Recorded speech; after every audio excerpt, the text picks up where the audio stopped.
Hello friends, इस video में हम लोग जेईई मेंस 2022 29 जुलाई शिफ्ट 2 का डिफरेंशियल इक्वेशन के क्वेश्चन सॉल्व करने वाले फ्रेंड्स।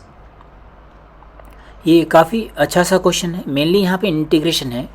एक डिफरेंशियल इक्वेशन का स्टैंडर्ड फॉर्मेट यूज होता है जो सबसे ज़्यादा यूज होने वाला डिफरेंशियल इक्वेशन है, जिसको बोलते हैं लीनियर डिफरेंशियल इक्वेशन। तो पहले हम लोग उसको देखेंगे, उसका फॉर्म क्या होता है, फिर इस क्वेश्चन को सॉल्व करेंगे। इसमें मेन कैलकुलेशन इंटीग्रेशन की, जो इंटीग्रेशन बाय पार्ट्स यूज होगा, जो इसको आपको देख करके बहुत मज़ा आने वाला है। चलिए देखा जाए। तो पहले क्या बोलते हैं हम लोग, LDE linear differential equation. Linear differential equation क्या होता है? यहाँ पे होता है dy/dx plus py equals to q। ये फॉर्मेट होता है फ्रेंड्स। तो आपको जब भी क्वेश्चन में ये फॉर्मेट मिले, मतलब जो हम लोग लिखेंगे वही सॉल्व करना है। तो एक इसका इंटीग्रेटिंग फैक्टर होता है, वो होता है e⁻p इंटू dx। यहाँ पे p एंड q क्या होने चाहिए? x के फंक्शन होने चाहिए या फिर constant. Here p and q are functions of x और कांस्टेंट्स, ये ध्यान रखना है। तो ये इसका इंटीग्रेटिंग फैक्टर हो गया। तो इसका सोल्यूशन क्या होगा फ्रेंड्स? अब इसका आप सोल्यूशन डायरेक्टली लिख सकते हैं। तो इसका सोल्यूशन हो जाएगा y into integrating factor is equals to q into integrating factor, और ये जो भी कुछ मिलेगा इसका x के रिस्पेक्ट में इंटीग्रेशन, यही इसका सोल्यूशन हो जाता है फ्रेंड्स। तो ये जो इतना इन्फॉर्मेशन है, ये आपको डेफिनेटली याद रखना चाहिए। इससे आपके क्वेश्चन मैक्सिमम सॉल्व हो जाते हैं फ्रेंड्स। जेईई एडवांस और जेईई मेंस में दोनों में क्वेश्चन LDE पे सबसे ज़्यादा पूछे जाते हैं। तो चलिए इसका सोल्यूशन देखें हम लोग। यहाँ पे जो डिफरेंशियल इक्वेशन लिखी हुई है, ज़रा यहाँ पे मैं इसको कॉपी कर लेता हूँ।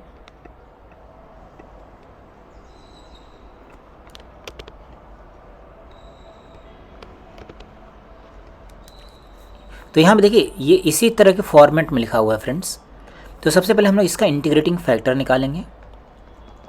इंटीग्रेटिंग फैक्टर कितना होगा? e⁻, यहाँ देखिए p की जगह पे ये लिखा हुआ है 2x² plus 11x plus 13 divided by x³ plus 6x² plus 11x plus 6 into dx। तो सबसे मेन पार्ट यही है फ्रेंड्स। अब ये पूरा इंटीग्रेशन का क्वेश्चन बन गया है। तो चलिए ज़रा इसको सॉल्व करके देखें। तो मैं यहाँ पे साइड में सॉल्व कर लेता हूँ। तो इसको इंटीग्रेशन बाय पार्ट से सॉल्व करेंगे हम लोग।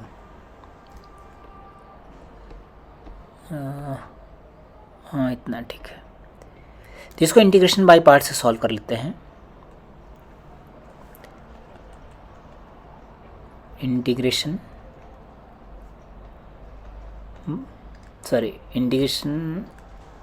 By parts, differential partial fraction. इसका हम लोग पार्शियल फ्रैक्शन कर लेते हैं। तो देखिए, डिनोमिनेटर के फैक्टर्स आपको याद होने चाहिए फ्रेंड्स। ये जो क्यूबिक फंक्शन है, इसके फैक्टर्स, ये स्टैंडर्ड क्यूबिक इक्वेशन है, इसके फैक्टर्स आपको मालूम होने चाहिए। ये लिखा हुआ है हमारे पास कुछ ऐसा, divided by x plus 1, x plus 2, x plus 3। ये इसके पॉसिबल फैक्टर्स हो गए। देन अब इसका हम लोग पार्शियल फ्रैक्शन करेंगे फ्रेंड्स। तो पार्शियल फ्रैक्शन लिखते कैसे हैं? a अपॉन, ये लीनियर फैक्टर्स हैं तो upon x plus 1, b upon x plus 2 and c upon x plus 3, ऐसा लिख दिया। अब इसका LCM ले लेते हैं। तो आ जाएगा 2x² plus 11x plus 13 equals to a into x plus 2 x plus 3 plus b into x plus 1 into x plus 3 plus c into x plus 1 into x plus 2, ऐसा लिख दिया। देन अभी आपको यहाँ पे ABC की वैल्यूज़ निकालने, तो आप कुछ भी पुट कर सकते हैं। मैंने x की जगह पे -1 पुट कर दिया है ना। -1 पुट करेंगे तो LHS में कितना आएगा? 2 - 11 प्लस 13 यहाँ पे आ जाएगा a इंटू 1 इंटू 2, तो ये वैल्यू आ जाएगी 13 माइनस 11 2, और 2 से 2 डिवाइड कर दिया तो a की वैल्यू आ गई हमारे पास 2। इस तरह से हम लोग कॉन्स्टेंट्स की वैल्यू निकाल लेते हैं। x की प्लेस में -2 पुट कर दिया, -2 पुट करेंगे तो यहाँ पे कितना आएगा 8 माइनस 22 प्लस 13 इक्वल्स टू, ये तो 0 हो गया। b के साथ में आ जाएगा -1 इंटू 1, देन यहाँ से b की वैल्यू आ गई। b देखिए कितना आ गया friends, 13 plus 8 21, 21 minus 22 -1 cancel out, b की वैल्यू 1 हो गई। ऐसे हम लोग c की वैल्यू फाइंड आउट कर लेते हैं। x की प्लेस में हमने -3 सब्स्टिट्यूट कर दिया, देन ये आएगा 18 माइनस 33 प्लस 13 इक्वल्स टू, ये आएगा c into -2 into -1, then c की वैल्यू आ जाएगी, देखिए 18 प्लस 13 कितना हो गया, तो ये आ जाएगा 31 माइनस 33 -2 कैंसिल आउट, तो आ जाएगा वैल्यू -1। ये हमारे पास ABC की वैल्यूज आ गई। अब इसका इंटीग्रेशन हो जाएगा फ्रेंड्स, तो इसका इंटीग्रेशन कितना हो गया, मैं यहाँ पे इंटीग्रेशन भी लिख देता हूँ। 2x² प्लस 11x प्लस 13, देखिए सेपरेट क्वेश्चन बन गया है ना, divided by x plus 1, x plus 2, x plus 3 into dx। अब ये किसका इंटीग्रेशन करेगा, a की वैल्यू कितनी थी 2 अपॉन x प्लस 1, b कितना है 1 तो x 1 upon x plus 2, c कितना है -1 upon x plus 3 into dx। तो इसका इंटीग्रेशन कितना हो गया फ्रेंड्स, ये आ गया ln x plus 1 plus ln x plus 2 minus ln x plus 3। ये जो ln है इसका मतलब होता है, जैसे मैंने लिखा ln x, इसका मतलब होता है log of x base e, इसी को शॉर्ट में ln कहते हैं। आप ऑब्जर्व कीजिएगा कैलकुलेटर में भी लिखा रहता है। देन ये भी हम लोग क्या मर्ज करके लिख सकते हैं, this is ln x plus 1 whole square into x plus 2 divided by x plus 3, इसको ऐसा लिख दिया।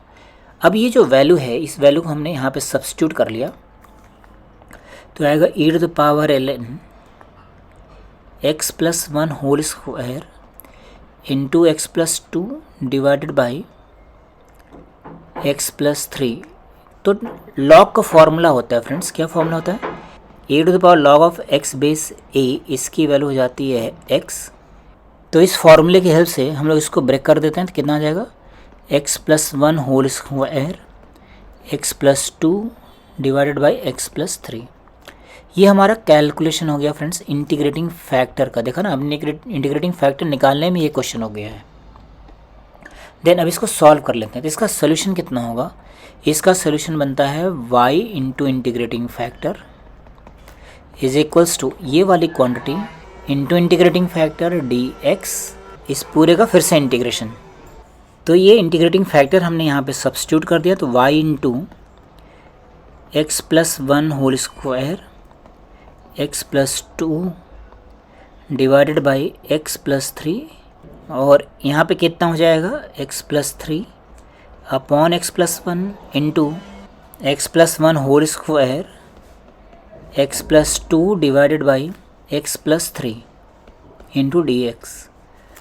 अब यहाँ पे ये देखिए ये वाला फैक्टर कट गया पूरा का पूरा, ये वाला इसके साथ कट जाएगा, तो हमारे पास क्या बचेगा, इन दोनों का product x² plus 3x plus 2 into dx। इसको इंटीग्रेट कर लेते हैं फ्रेंड्स, इसका इंटीग्रेशन तो आसान है, x³ by 3 plus 3x² upon 2 plus 2x plus c, ये आ गया इंटीग्रेशन। और ये वाली क्वांटिटी हमारे पास ऐसे रहेगी। तो हमें निकालना क्या था, हमें निकालना है, ये कह रहा है कि दिस पासेस थ्रू 0,1, तो 0 1 से पास करा देते हैं हम लोग इसको। तो यहाँ पे लिख दिया हमने, y की वैल्यू भी लिख देते हैं, ये आएगा x plus 1 y into x plus 1 whole square x plus 2 divided by x plus 3। तो ये कह रहा है कि 0 1 से पास कराना है, तो x की जगह पे 0, y की जगह पे 1 डाल दीजिए, x 0 और y 1 हमने डाल दिया फ्रेंड्स। तो ये आएगा 1 इंटू, यहाँ पर आएगा 1 इंटू 2 डिवाइडेड बाई 3, यहाँ पे 0 लिख दिया तो वो ये आएगा सी की वैल्यू आ गई 2/3। अब आपको क्या निकालना है, अब आपको निकालना है y1, मतलब x की जगह पे 1 डाल देना है। x की प्लेस पे 1 डाल देते हैं तो क्या मिलेगा y1, ये हो जाएगा हमारे पास 4 3 4, ऐसा।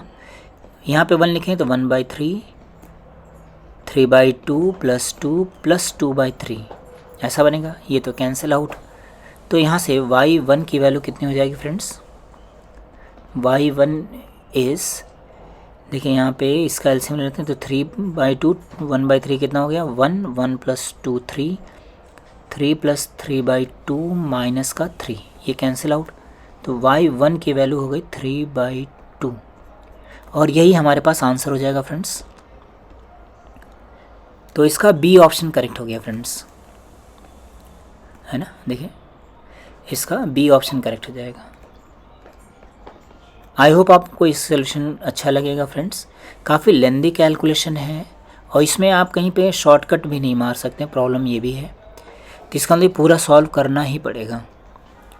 तो यहाँ पे आपको बहुत सारी चीज़ें सीखने को मिलेंगी। एक तो पार्शियल फ्रैक्शन कैसे करना है, दूसरा लीनियर डिफरेंशियल इक्वेशन कैसे सॉल्व करनी है, और बाकी तो सिंपल कैलकुलेशन है फ्रेंड्स। आई होप आपको ये सोल्यूशन बहुत अच्छा लगेगा फ्रेंड्स। Okay, thank you.